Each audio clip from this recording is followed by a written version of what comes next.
We were invited to the indigenous Ayata community in the Philippines. So Brother Jaden just showed this to me. It's very interesting.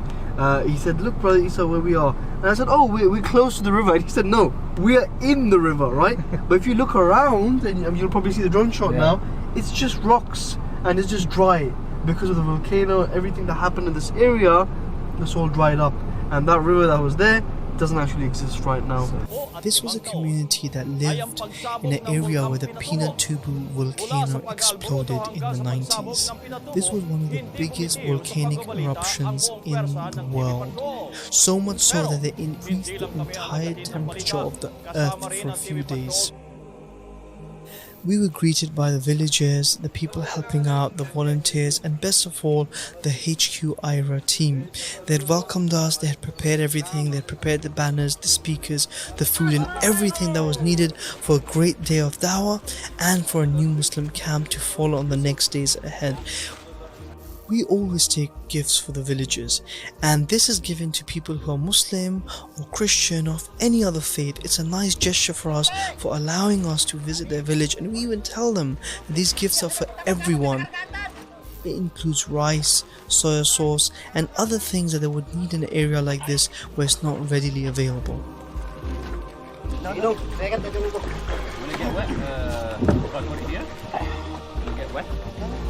The incredible thing about this lake that we're on riding these boats is that this water wasn't there before. There was a whole town of people living here, and because of the volcanic eruption, this is now submerged in water, and so we had to catch these boats to get to the other side. So right behind me is the sunken church. This is the top of the church. Underneath there's actually a full church that used to be there. People used to live in this area, but after the volcanic eruption, the Pinatubo eruption in the 1991 or 1990, all the people who would live here spread out, and the villages spread all over the place. And today we went to one of those villages. So we just crossed the lake from that point to here on these little traditional Filipino boats, and then now we're going to catch something called the kolon, which is like a motorbike. Reminds me of Batman when I used to watch as a kid, the cartoon. The kolon trip looks fun and amazing, but it wasn't. It was a very difficult ride. It was bumpy, it was hard to sit on it, it would slow down if there was too many people on it, but it is what we needed to get us to the village, and alhamdulillah, it took us from the boats straight to the doorstep of this village where we'd start giving dawah. So we were told that we're visiting a special community known as the Ayata community. This is an indigenous tribe in the Philippines who are amazing because we had never seen people who look like them before. They look very different to most of the people from the Philippines. We told them about Allah, His Messenger, we recited Quran for them, and they were amazed and so interested in what we had to say. You're not going to hear any arguments in Jannah. No one's going to get upset at you. No one's going to shout at you. No one's going to tell you what to do. You do what you want. It's all peace. Beautiful. At sa paraiso na ito na inihanda ng Diyos, wala kang makikitang kasamaan na. Wala nang kasamaan. Lahat ay beautiful. Lahat magaganda. Lahat kabutihan. We had an amazing experience with them. We gave them dawah, they were very open to it, and at the end of this whole event and our explanations and clarifying all their questions, almost 40 to 50 people took shahada with us that day. Ashhadu Allah ilaha illallah wa ashhadu anna Muhammadan Rasulullah. Well done. You're all now family. You are brothers and sisters in Islam. We are all one family. And at IRA, when someone takes shahada, we have to do our follow-up. So we arrange a new Muslim training camp the next day. Bismillahirrahmanirrahim. Alhamdulillah. Alhamdulillah. So when we arrived in the morning, everyone was there already. There was a few brothers and most of them were sisters, right? So guys, assalamu alaikum. Yesterday we had 100 shahadas.